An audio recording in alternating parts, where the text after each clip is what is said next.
I have a Black Max 1825 generator with a Honda GX390 13 horsepower.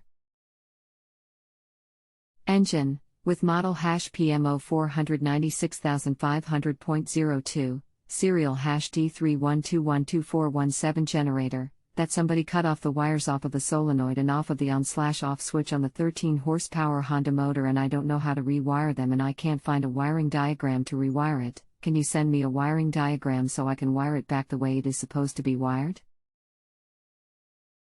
Hi, my name is Me. Review the issue, and I will be more than happy to help resolve it as quickly as possible. I will return in under 5 minutes.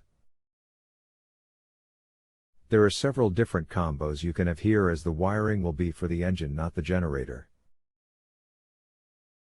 I will upload a few wiring diagrams and see if they help. How many wires are you working with and what are the colors? Let me know if either of these help, and I will upload more if needed. Let me know if you need anything else, as I am here for you.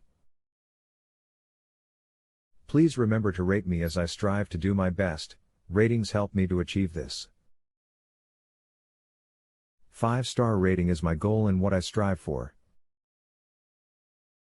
If you have a home improvement or appliance question and want to chat with an expert now, visit justanswer.com/ythi.